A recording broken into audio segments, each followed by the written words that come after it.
नया रास्ता। अध्याय पहला। यौवन की दहलीज पर खड़ी नव यौवना नीलिमा दर्पण में अपना चेहरा निहार कर कुछ विस्मित सी मुस्कुरा रही थी। दर्पण में निहारने पर यौवन की लालिमा उसके चेहरे पर छा गई। अपना चेहरा वह अभी दर्पण में निहार ही रही थी कि इतने में उसकी सहेली मीनू ने पीछे से आकर उसकी आंखों पर अपने हाथ रख दिए। मीनू के कोमल हाथों से आंखें मूंदने पर नीलिमा को कुछ अजीब सा एहसास हुआ। दूसरे ही क्षण मीनू उसके सामने आ गई और खुशी से उसके हाथ चूम लिए।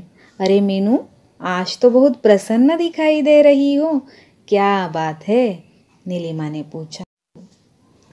बड़े प्यार से पुकारते हुए मीनू नीलिमा से बोली, मेरा फोटो मेरठ वालों को पसंद आ गया है। कल वे हमारे घर आ रहे हैं। परंतु कुछ सोचते ही मीनू के चेहरे पर उदासी छा गई। मीनू को अपनी जिंदगी के कुछ क्षण याद आ गए।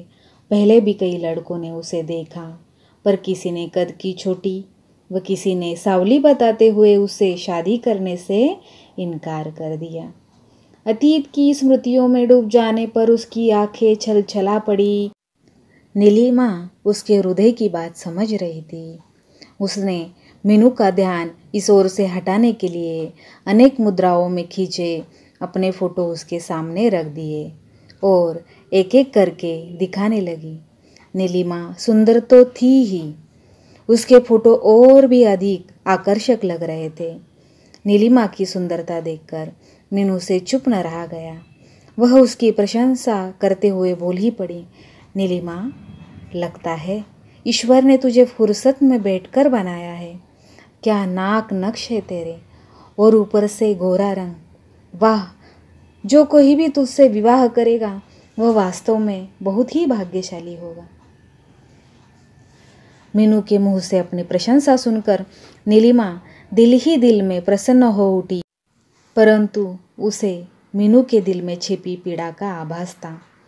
तभी मीनू के भाई रोहित व नीलिमा की मां ने कमरे में प्रवेश किया। दोनों प्रसन्न नजर आ रहे थे। आज मीनू व नीलिमा दोनों का एमए का परीक्षा फल निकला था। रोहित परीक्षा परिणाम का अखबार लेकर आया था। दोनों अखबार देखकर झपट पड़ी। मीनू प्रथम श्रेणी में पास हुई थी और नीलिमा द्वितीय श्रेणी में। माँ ने दोनों का मुंह मीठा कराया और आशीर्वाद देकर बाहर चली गई। मीनू के हृदय में जो हीन भावना के कारण दुख के भाव उभर रहे थे, अब खुशी में परिवर्तित हो गए। प्रथम श्रेणी में पास होने पर वह खुशी से फूली न समाई और नीलिमा से लिपट कर झूम गई। मीनू प्रसन्न चित्त भागी भागी अपने घर चली गई, परंतु नीलिमा की आंखों में मीनू का वह उदास चेहरा घूमता रहा जो हीन भावना के कारण उदास हो गया था। परंतु दूसरे ही क्षण विजय की खुशी में उभरी उसकी खुशी भावना की आंखों से ओझल न हो सकी। तभी नीलिमा गुनगुनाने लगी, कभी सुख है कभी दुख है, अभी क्या था अभी क्या है।